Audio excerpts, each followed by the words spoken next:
Update. Would I be the a-hole for refusing to babysit my boyfriend's daughter while her mother gets chemotherapy? Original post. I'm very angry at the moment, so forgive any mistakes. My boyfriend, male mid-30s, has a daughter, Gina, 10, with his ex-wife, Tess. And the ex-wife is fighting a very aggressive form of brain cancer. Now, a bit of backstory. Tess and I never did get on well. I met my boyfriend while he was in the process of getting divorced, and I think she's always thought we had an affair long before then. She hates me a lot, and so does Gina. I've been called a homewrecker, a slut, and other nice things ever since I first met them. Now, my boyfriend is usually very quick to shut down their BS, but he adores his daughter and still cares about his ex-wife as they've been together 15 years and been friends since their childhood. Ever since the diagnosis, he's been the one driving ex-wife to medical appointments and such, and has asked me the favor to look after his daughter while he's with Tess. He knows what a huge favor it is, and has thanked me profusely every time, and I know how much he needs my help. But everything went downhill a few hours ago when I was asked to bring Gina back to her mother's house. Tess started saying I must be glad she's dying, because I can keep boyfriend to myself now. She said I must be happy because now I get to keep her daughter and pretend she's mine. She said a lot of ugly things as well, and boyfriend didn't do anything to correct her. I stayed really quiet because, to be frank, I was incredibly shocked. Still am, to be honest. When we got home, I lost it with him and told him I wouldn't keep his daughter any longer. Not if he allowed Tess to talk to me in such a manner. He said I'd be a huge a-hole if I went through with this because Tess has just found she's only got few weeks left, and not the months she'd previously thought. Is he right? Would I be the a-hole if I stopped babysitting his daughter? Now for the top comments before reading the updates. Oh boy, you're in a difficult situation for sure. Do you love this man? You know that with this man comes his child, right? And how you behave now will determine how his child responds to you in the future, presuming you want a future with your boyfriend after this. You are not obligated to sit and take crap, no matter where it is coming from. Do you understand, though, this likely isn't a real her. She's literally grappling with life and death, not to mention a likely mind/mood-altering brain tumor that could have been there for years. And the amount of pain she must be in emotionally, knowing she won't be there for her daughter, must be driving her crazy. Ever seen the movie Stepmom? This is your choice, though. You don't have to take it. You would not be the a-hole to step away altogether. Just don't expect to stay in that relationship if you refuse to watch his daughter. This feels like a deal breaker for you both.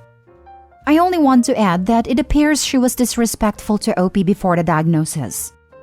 This should be in highlights. It's unfortunate terminal illness does not make patients saints. More of her true self showed us all. But seriously, Opie, you will never be happy with this man. Gina won't let you. Move on. I understand that both Tess and Gina and even the ex-husband are hurting. Brain cancer is a terrible condition. However, Tess did not like Opie before the disease, and she made that clear in what she said. Gina at 10 will equate being nice to Opie as being disloyal to her mom. Gina at 10, losing her mom, should be first in her father's life for many years to come. That is why, for the peace of everyone and for a happier life, Opie should move on. There are no a-holes here. This is so far above AITA's pay grade. A dying mother lashing out at the most convenient target. And brain cancer? This is 100% affecting her ability to filter and regulate what she says. A partner watching the mother of his child, someone he once loved, die. He's with you and doesn't want to make this harder on anyone. A child caught in the middle of all this. And you, with your very valid feelings of being unfairly treated. You need to find a grief therapist now. One that you can talk to, one that boyfriend and daughter can go to. This is going to be a very rough ride. No a-holes here. Nope. Boyfriend is definitely an a-hole for not standing up for her and allowing that kind of treatment. Tess has been rude even before she found out she only has a few weeks. Tess has an aggressive form of brain cancer. I presume she had a tumor or granulomas before she was officially diagnosed. Maybe for a long time. I know AITA is the place to come for snap judgments and moral desserts, but a person with brain cancer is not the enemy you want her to be, even if she was aggressive before her diagnosis. Not the a-hole, but I don't see your relationship surviving much longer. I would nope out of that toxic mess. Boyfriend is numb and has no boundaries. Stepkid is using you as an emotional tampon. And the ex, if she passes, you will be fighting a ghost with an angry preteen. Save yourself, Opie. Healing wishes to all. Edit/update. So, thanks. I've read all your comments and thought about all the points you made. I will continue to look after the kid. To be honest, I think I never had any actual intentions of stopping. In my anger, I just wanted my boyfriend to listen to me for a moment, and I think I need to have a chat with my boyfriend. I haven't seen him yet since the fight because he's had to go back at his exes shortly after. We'll see. Maybe I'll do an update once things settle down. Thank you again. I really appreciate your help. Edit. Thanks for taking the time to share your opinions, folks. I am very surprised and grateful and appreciate everyone's insight. I'm a bit more level-headed at the moment, so I'll take the time to expand on some points I've seen brought up in the comments. No, my boyfriend and I did not have an affair. I can't believe I have to say this. Their divorce was almost finalized when we met, and the reason they divorced was that they'd been growing more and more distant, to the point where ex-wife had an extramarital affair and boyfriend didn't even care.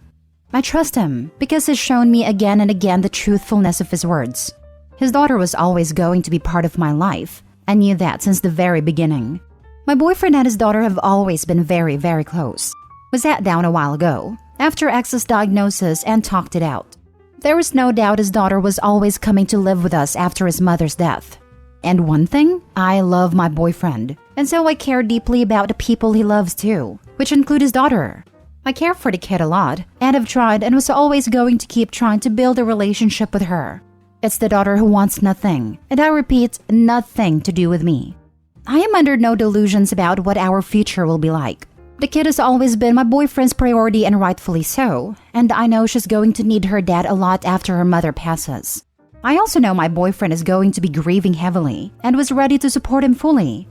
My boyfriend was able to just stand there and watch as his ex-wife spouted so much anger and sheer hatred at me that I was struck dumb about.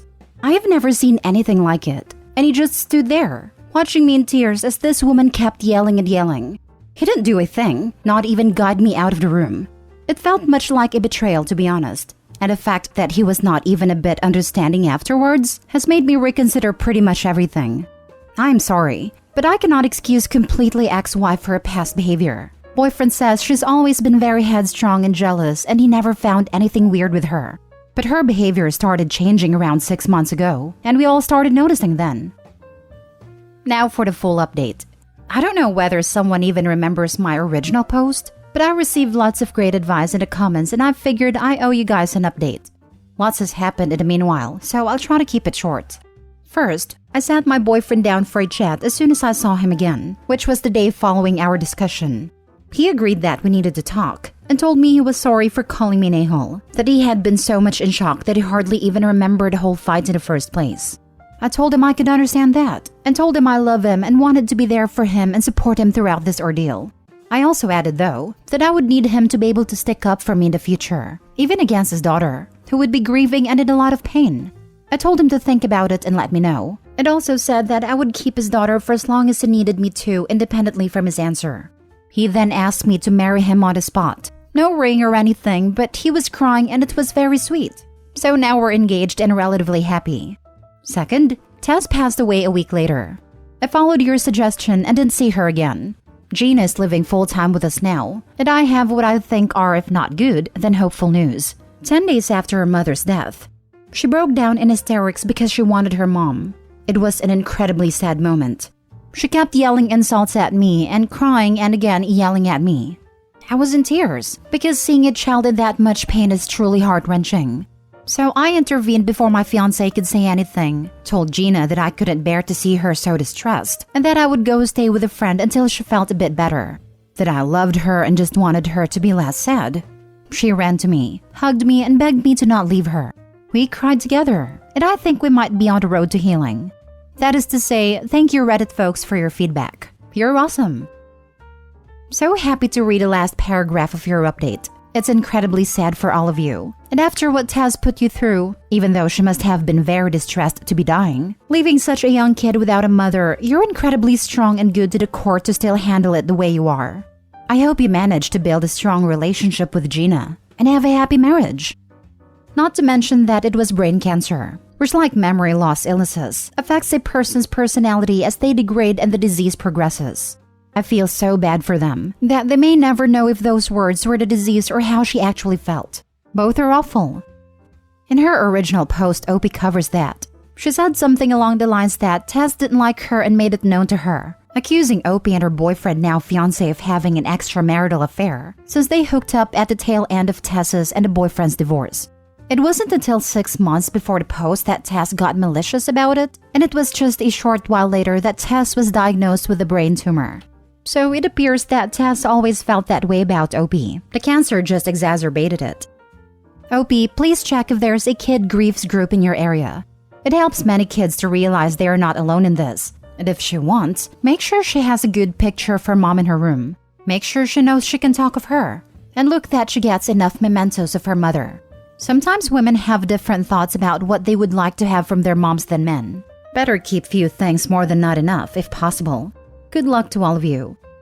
I second this, and I'd also like to recommend you look into something a little more alternative like art therapy if it's available, and if she's maybe slower to open up. I did art therapy as a kid when some rough stuff happened, and it was immediately helpful. And I've also known people who got a lot out of things like equine therapy. Kids sometimes need a slightly different approach. It might take a little time to find what jives with her, but it's worth it. Last story. Am I the a-hole for not asking my sister if I should adopt? This will require some backstory. I, 27 female, and my husband, 26 male, have been married for a little over 3 years. 2 years ago, we began trying to get pregnant. We then moved on to attempting to get pregnant through fertility treatments. When none of this worked, we decided we wanted to pursue adoption. All my husband's siblings are adopted, and it was something we had been thinking about pursuing even before our fertility issues, but now it seemed like the best route for us to pursue. We did lots of research, including attending seminars and contacting multiple different agencies. We ended up deciding on an agency we liked. Since then, we have been going through the home study process and beginning stages of joining the agency, and recently we reached the final stage before we can begin the matching process. Throughout all this, my parents and sisters have been supportive, but clearly aren't sure how to talk to me about it. I have tried not to overwhelm conversations with talking about it, but it is a huge part of my life at the moment. Though I have tried to be especially sensitive to one of my older sisters who is infertile, as I know she has struggled in the past. Well, over the last few months, I haven't heard from this sister at all.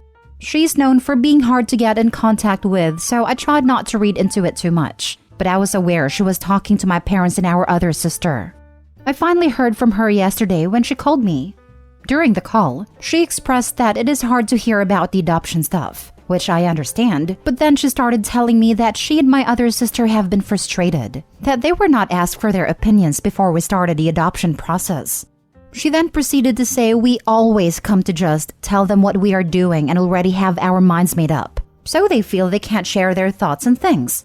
She went on to question whether we understand how much harder raising an adopted child is, rather than one you give birth to, and asking if we aren't too young to be doing this.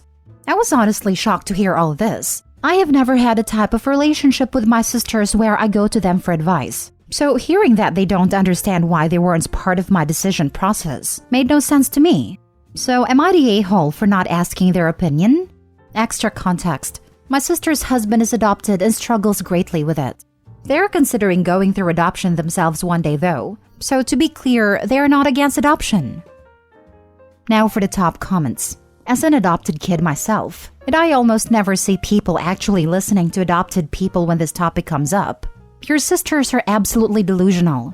And honestly, probably not very good people. I 100% believe someone who would treat an adopted kid differently than a bio kid, and that's what she's saying, is a trash person. Not the a-hole. And look into the kid's book The Day You Were Born by Jamie Lee Curtis. Fantastic kid's book about adoption. And never lie to your kid about where they came from. Never get weird if they have questions about their bio family, etc. Thank you so much for the book recommendation. I will definitely get it. We would never lie to our future child about their adoption. It is a part of their story and they have every right to know. Adoptive parent here, and I just want to jump onto Pineapple's excellent comment and help reinforce it. If you adopt those who are going to be your kids and they'll have their own story, it's hugely important that they are brought up knowing that story too. As you go through the process, look into whether you have pediatricians in your area who specialize in adoption medicine. Ours did, and was an excellent source of support and referrals to other specialists and therapists when our kids were growing up. Not the a-hole. If, when, and how you and your partner decide to grow your family is 100% up to you and your partner. Other people can have, and I suppose share their opinions on your choices, but you are in no way obligated to seek out their opinions or factor their opinions into your decision. I'm not sure why your sister is taking your decision so personally, but what she's saying to you does not really make sense. And I would not take what the sister said about your other sister agreeing with her at face value. No matter if/when/how you grow your family, people are going to have thoughts about it. Anyone who is obnoxious or pushy about it, feel free to distance yourself from them. But if there are people butting in that you want to maintain contact with, you need to set boundaries. First time someone questions your decision, I hear your concerns and understand that you may have a difference of opinion on this matter. However, husband and I have made this decision together, and we are not interested in debating the matter with others. We do not need you to support or agree with our decision, but we do need you to accept that it is our decision to make.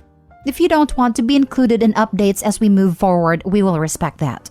Second time they question your decision, you made your thoughts on this clear when we last spoke about it. However, as I told you before, our decision is final, and we are not interested in debating this with others. Anytime after that, we are not going to discuss this with you. If you cannot respect our decision, we will need to keep our distance from you going forward.